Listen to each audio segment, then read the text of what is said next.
Hey guys, this is Calm. I'm gonna do a commentary on Mamedyarov's first game of the FIDE World Rapid Championship 2013. It's just happened. He's playing black in this game against Alexander Ryazantsev, 2708. Mamedyarov's 2753. The time format is 15 minutes to start, and you get an extra 10 seconds per move. The reason I'm doing this is I like Mamedyarov's play as white. I've looked at some of it before whilst I'm trying to transition to a more positional orientated style, and I really like some of the way he plays his d4 games. He is actually black in this game though, so we'll be just covering all his games of the tournament essentially as we go through them. So d4 d5, c4 c5. This is unusual, but it's not conclusively bad or anything. It's just I expect he only plays this because it's a rapid game. I don't expect this to be too common. I'm opening a longer format game just because I think with very accurate play, White can essentially have no risks and get a slightly better position. I think he can lead the game into a position where he's playing against the isolated queen's pawn quite easily, or alternatively, if he's not, like after say an e6 move and white takes and black takes with a pawn, that's the isolated queen pawn after white takes here on c5. Or if he recaptures something like a knight or a queen, the queen can be pushed away very quickly with knight c3, and this knight can also be pushed away with e4, so kind of seems like white can gain several tempi here, which kind of seems to defeat the purpose of the quick c5. And because it's not commonly played, I'm just going to go off those initial assumptions of mine, rather than attempt to deeply analyse it, just because, you know, it's a lot of effort very early on, and I assume you just want to see the game. So, knight f3, knight f6, and white now captures here. This means that if black recaptures, white has the option of trading queens, which likely he would do, and I think this would be correct from him. He also gets then in knight e5 with tempo, because it attacks f7, threatens the fork between the king and the rook, which can be good. So e6 is played. This makes more sense to me. If he plays the immediate queen a5 to check, for example, white can block with just like a normal developing move like knight c3, and then after queen takes a5, white can take on d5. And if you're taking on the queen again, you've already moved the queen several times in the opening, whilst white's been developing. And if you take with the knight, this can always be pushed away with e4. So I think that queen a5 check is not the best line. And taking on c4 is probably not the best either, due to the knight e5 stuff we mentioned before, after the trade of queens. So e6 makes sense. We're now out of range for capture by the bishop. I'd expect just like normal solid developing moves from white, especially since it's kind of, I would imagine, an unexpected opening. So my personal way to play would just be to do it safe, you know. And he plays e3, so that's probably what I would have played in the position, and it makes a lot of sense. So take the bishop, and white now decides to take on d5. So we have three options here. I think knight takes, probably not the best, just because we've already moved on knight once in the opening. It's pretty good here on f6, we have no threat of bishop g5 or anything, it's protecting against the play of pawn to e4 by white. Queen takes allows the queen trade very early on in the opening, which is fine. I would say objectively white's a tiny bit better anyway, just because he's a move up in the opening. But at the same time, I'd imagine, since this is a rapid tournament, and since Mamedyarov played this 2c5, which is, I would interpret as quite aggressive, because the normal moves are more, the more passive moves, like c6 and e6, or something like that. Obviously you're not moving the pawns as far forwards, so you're taking a more defensive posture in those other lines compared to this one. So the other option would be e takes, which doesn't really suit my style of play, because it gives us an isolated queen's pawn voluntarily, but to me it seems like the most consistent move in line with its opening. If he doesn't do this, his bishop's blocked in here, and the isolated queen's pawn gives him a lot of chances for aggression later on, with like pawn pushes, bishop g4, knight c6, that kind of thing, open e-file. If he wants to attack, that's the way to go. Personally, I prefer defending against the isolated queen's pawns compared to attacking with them. But that's just stylistic, and generally speaking, it's pretty much even most of the time. Okay, so he does take with the e-pawn. White now checks. He's just going for quick development, basically. d3 might be a better square eventually. He might come back to e2 after bishop g4, but he's just checking. And after knight c6, which is the most logical move for black, because he's developing, and it's just a move he'd make anyway. And he doesn't really have to feel like queen c2 with the kind of what do you call it, skewer with the bishop and knight, because if the bishop moves, you think that white can take on c6 after pawn recaptures, queen takes, because black has an in-between move. Well, it's a couple of in-between moves. He can check with the bishop, but the most accurate would be probably queen a5 check, and then it forces knight c3, which blocks his queen from attacking down the spile. So if he doesn't do that, then black can just take the bishop on b5, because queen a5 is check. And then once he captures this, the queen can't take on c5, because the queen on b5 would cover it. So we just have castles, very normal castles. And now a3. So if I just flip the board for a second, Mamedyarov's black, so I'm mainly going to look at the tournament from his point of view. But what I would be doing as white, because I'm more likely to be playing white in this position, because I'm playing, because I'm a d4 player, I don't play this opening as black, and white's response is very solid, so it's kind of like it's more my style. So what I would be aiming to do is control this square in front of the isolated queen's pawn, which is this d5 pawn here. So I want all my pieces to control d4. So I've already played bishop b5, which is actually I think more clever than I gave it credit for, because white knows he's playing against this isolated queen's pawn, and if he gets rid of the knight on c6, it gets rid of one of the pieces that would be able to push this pawn forwards and trade it off. And if it trades off, then we're not going to have anything to play against. We have no clear plan. Whereas with this pawn on the board, we do. We want to blockade it from being moved forwards.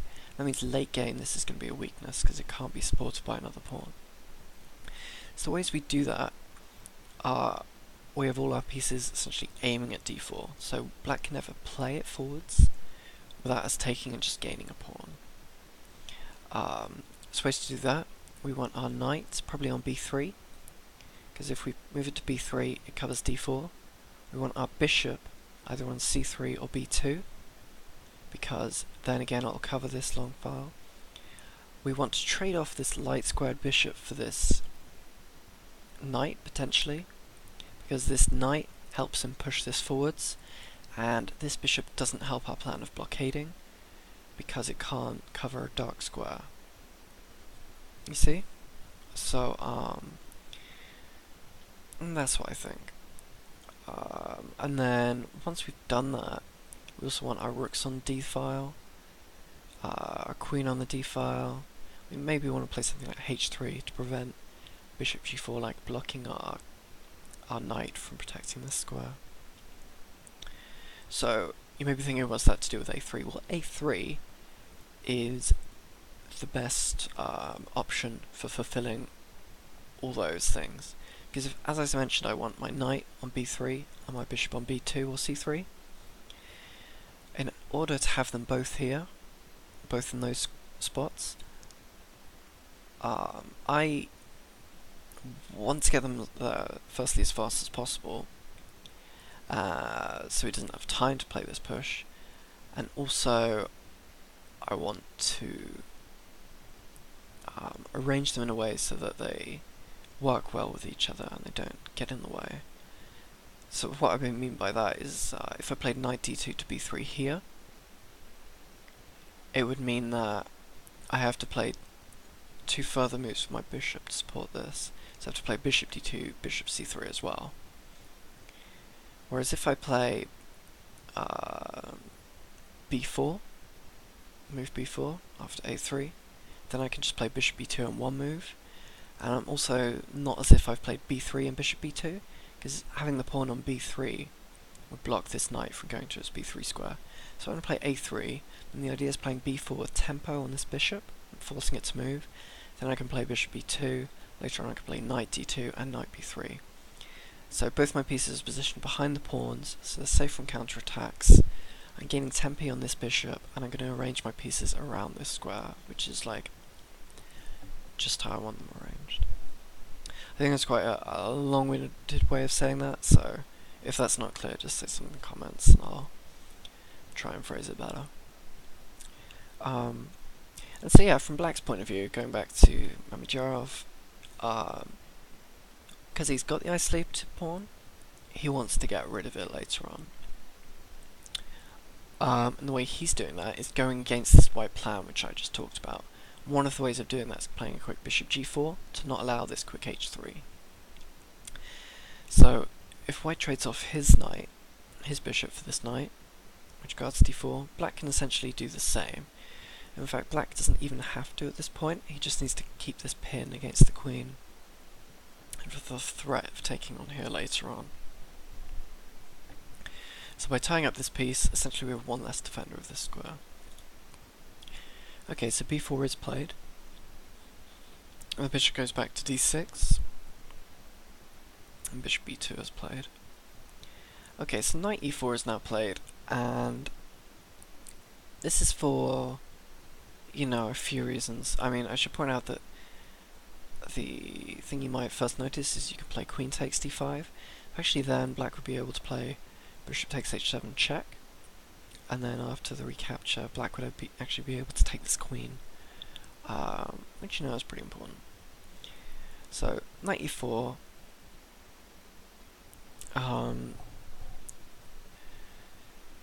well, first of all it goes against the plan I just mentioned before, because after knight d2, black has the option of taking.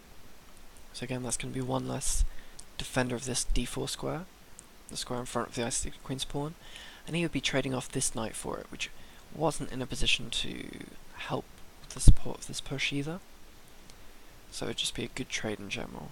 It also allows a push of the f pawn, which is quite risky, but when you're playing isolated queen pawns, you're generally going for the attack later on, and he may want to push f4 to help break away, because if he can push f5 and f4, the likelihood is white will trade it, because if he doesn't, we can take here and give white his own isolated pawn on the e3 square. It would open up our rook. So white's generally going to take that on f4, and after that it will mean that this d pawn, which although it's isolated, would now be passed, and this could potentially be very strong in the endgame. So yeah, also black has some ideas of something like queen d7, queen f5 to queen h5.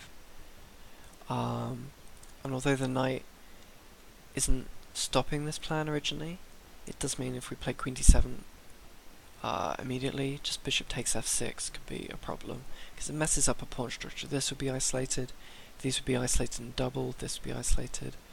Endgame wise, black's definitely going to lose. He's got too many pawn weaknesses to just win a pawn and king endgame. So yeah, so I think this move is very good in general. And I think, if I just go back to this view, given that black has managed to get these two moves in, this bishop g4 pinning this knight e4, stopping the development of this knight without the potential trade, white realises that black's actually won the speed war in terms of getting a position against this isolated queen's pawn. So what he's just doing is dropping the bishop back to e2, which defends against all these f3 tactics, and he's not going to concentrate on this pawn immediately. He's just going to go for the defense of this and solidity of his position. I still prefer white, but that may just be because I'm more used to playing white in these type of positions. I still think white's plan should be knight d2 to b3, maybe put something on d4. You're going to want to play h3 at some point, you know, something like that. Okay, so rook e8, normal developing move, knight d2, queen e7 is played. This just allows the development of this a rook to the d file, whilst not overly committing the queen. So takes, okay, and pawn takes. So, given the chance, black just getting rid of this isolated queen's pawn, because although he kind of won that, you know, opening positioning battle, making the bishop retreat, he doesn't want this weakness long term, so he's just trading it out, and it's just a safe way to play. He could play with queen takes, but again, this leaves him liable to have this as a weakness later on. Although I'd say that probably is the way to go if he was still planning to try really hard for the win this game. Given this is a tournament format of 15 rounds, I don't think he's going to go all out with black straight away against all these good players. He's always going to want to kind of have, you know, something. He doesn't want to be set back too far early on in the tournament if he wants to have any chance of winning it. So he takes the e-pawn, and after this move, he plays his queen e5, threatening the mate, which is a nice little in-between move because not only does it threaten this, but also if just immediately he played, say, bishop takes e2, then white could play knight takes knight, and if bishop takes queen, then knight takes queen check. So, you know, that's is equalish, but it's still kind of better for white because he'll end up with his rook on this d-file after recapturing the bishop, which hits this bishop, and he's going to have control over this d7 square essentially, because this bishop moves, rook d7, and he can double rooks, so it's just a slightly better endgame for white. And if after knight takes c6, well, if he just recaptures, then just bishop takes here, and white's piece up. So this move is nice in between because threatens the mates. There's something that has to be dealt with immediately. And on these knight takes c6 moves, we're now always going to have the option to actually take on b2. So that's quite nice for black.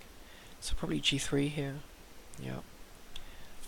Black just trades this bishop, and he's gone for a trade here.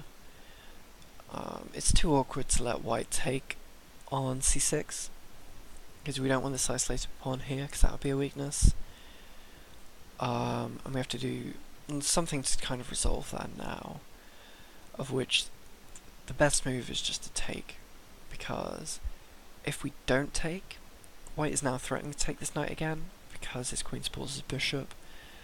And it's kind of the only way to do that is queen d5, because if we go anywhere else you can take and force this isolated pawn, and after queen d5 white just has rook d1, and it's getting a lot of pressure very quickly. So black's just trying to trade off pieces, and it's looking kind of drawish right now.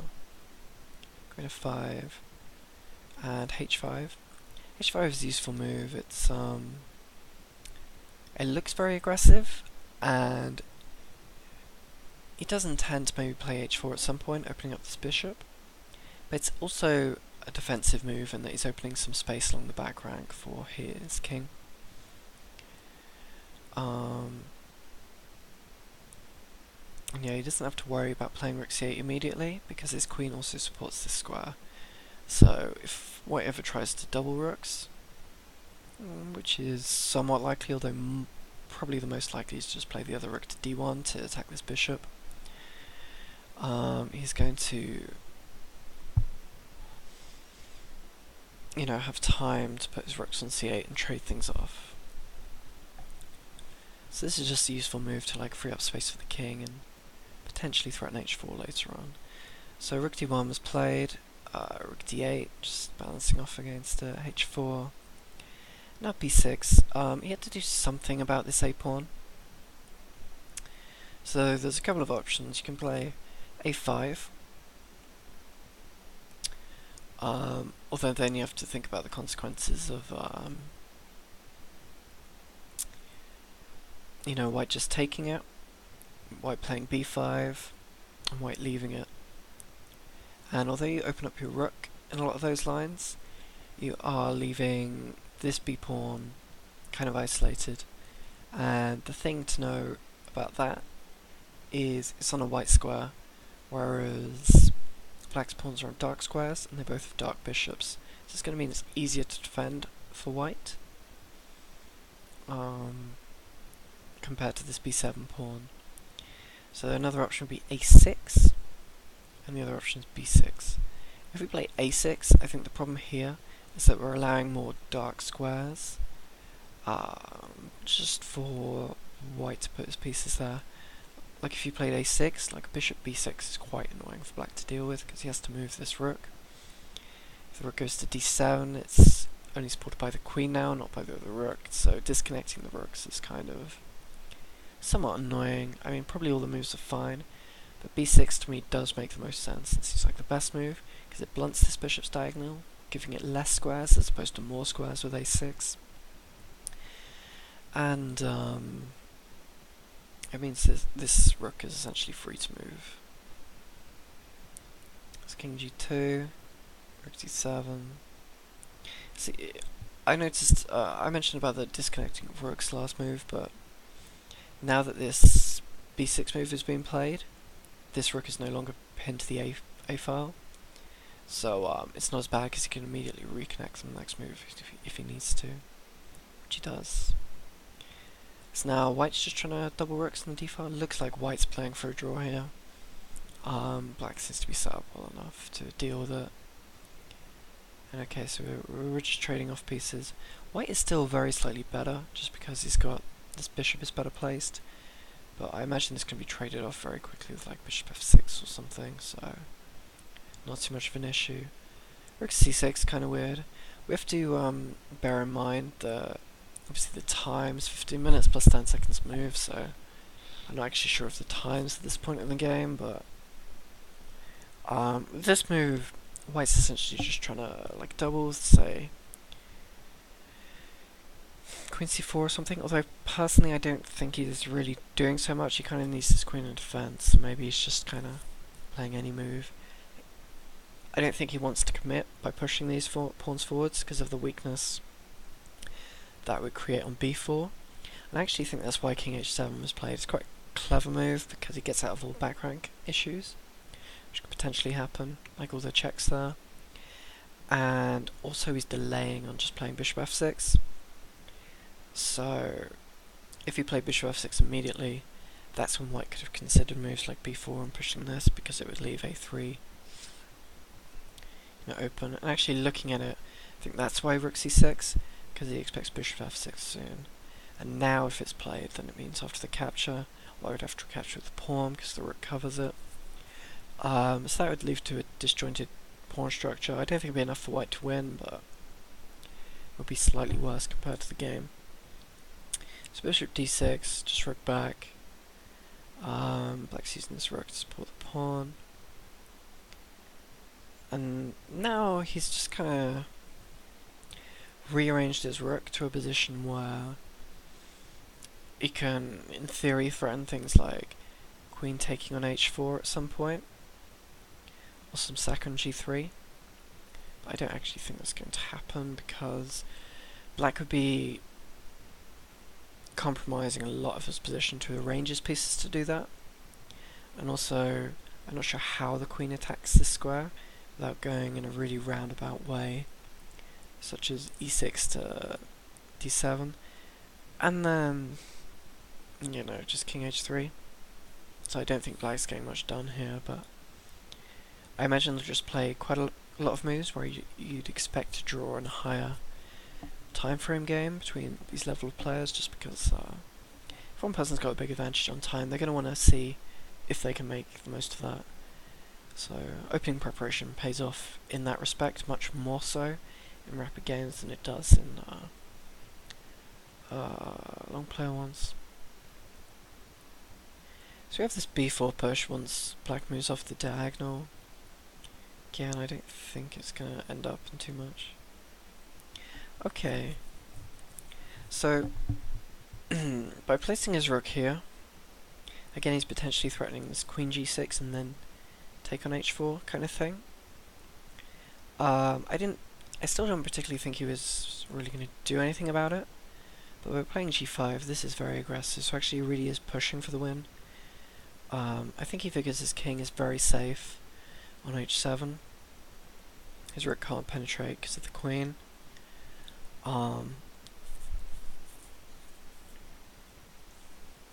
And, you know, it's awkward for white to maybe deal with this. Well, I don't think it's too awkward. I mean, white should just take, and then he just has to be prepared for h4 soon after. And I guess he thought that white was just for being very static. These rook moves haven't done much. This pawn push hasn't done much yet. So black's just playing quickly. And if everything gets traded off quite soon, then it's going to be a draw. The reason I wouldn't have particularly thought about this straight away is that it seemed like a very equal position. And generally if you're in a very equal position, by weakening your pawns around your king as much as this, generally white should be well enough prepared to deal with it. And if you make, you know, a mistake in your calculation, you can end up in a bad position very quickly because your king is open whereas theirs isn't. Maybe you thought because you'd be opening up the white king, but that's not so much of an issue. So imagine takes, yep. And now you can think about the immediate h4, but probably rook h1 there, you know, pinning. So yeah, it just takes back here. Rook h1's played anyway. King g6. This rook doesn't have many squares now, but there's no real way for white to attack it, so rook h4 is a very good move. It just blocks all these potential moves, and now you see compared to the position prior, white's pawn structure is just slightly better than black's, because this pawn is isolated, whereas before they both are kind of symmetrical, so I'm not sure that that really worked out for black, but he shouldn't really be in any danger given the equal material. Bishop back to d4, king h2. Interesting. It's interesting that you would allow this trade of queens. I mean, I guess he's calculated it out that white can't really take this, but you know, you have to be careful when you're doing this, because if white could pick up this pawn without any problems, then black could start to get into trouble, you know, pawn down. I think he figures that the only way to really pick up this pawn quick enough is after like bishop c3, rook d4 kind of plan to take with the rook, and then he'd be able to play this h-pawn push fast enough after takes here. He could then take on g3 enough times to where it's equal material. So king g2, a6. Because a6 is clever. It's not something I thought of. Basically the idea is I want to take on b5 and win a pawn that way. If you don't want to take it, you obviously take my pawn, because you can't defend this one. And if you do that, then I can play rook a5, and I threaten to take both these pawns, and also get along the back, which will help along with exploring this pawn. So f4 is played, actually. Again, I didn't look at that. The idea is to just push this rook away, guard against these g3 threats, and gain more space and push this rook out the way so that you can think about taking i6.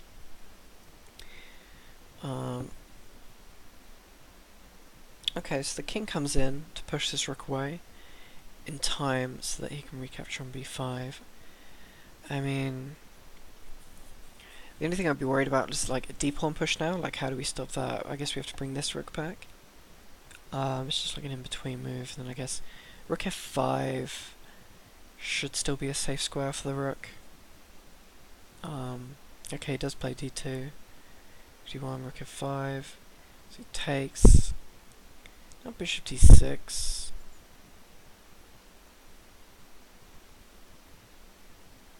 Okay, so the reason black's giving up this b6 pawn is because he knows he can take b5 at any point. And instead of immediately taking it, and like risking losing this pawn because he can't protect it with rook b2 because this bishop covers, he's actually going to try and protect this d2 pawn, and if he can do that, then it's going to be no worse than a draw because white's piece is going to be tied up defending it. Which is going to allow his king to come in and potentially take this pawn, push his h pawn. It's bishop d6, interesting, probably good. It kind of forces bishop c3, so we don't have to protect this pawn anymore. And now, since white's going after it, black takes this. And now he's going for the trade of bishops after a 5 check. Or not the trade of bishops even. But given the equal material, I think this is going to be a draw. White's pawn structure is not necessarily better anymore because this pawn is passed. And although this pawn is connected to an island, it's potentially vulnerable from a rook. It's hard to defend. But white's king is better placed overall. So here if white takes, black takes, it's hard to defend this pawn. White can get tied up with his rook supporting it, so we don't really want to do that. So that's why white avoids. And he's just going to go with tempo against this rook. Then wherever this rook goes, you should be able to pick up, a check along the 6th rank, which forces black's king back. Which means it's like having a piece less in the endgame, which means it's going to be very hard for him. Rook moves, check, king goes back, another check. And yeah, black can't move his king towards the rook to push it away because of this bishop discovery. So it looks like black's just going to be stuck because he doesn't want to go to the 8th rank. And he can't come across this this e-file because of rook e6 check, which would pick up the bishop. So actually it was a really good try. Okay, draw agreed here. It was a really good try by black to try and get something out of that game. I didn't think he had much, like back here, but he went for this really aggressive plan and it almost kind of paid off for him. He did manage to pick up a pawn, but then he just kind of, got his king stuck. I'm not going to go through these with an engine just because it would take too long, and because they're rapid games, we expect some mistakes, and hopefully I'll pick up on the most obvious ones, but it's just kind of interesting. Usually I do videos of my own games, so let me know what you think on the difference between, like, whether this is more instructional or you don't like it as much or whatever, but I do tend to try and do a few of these.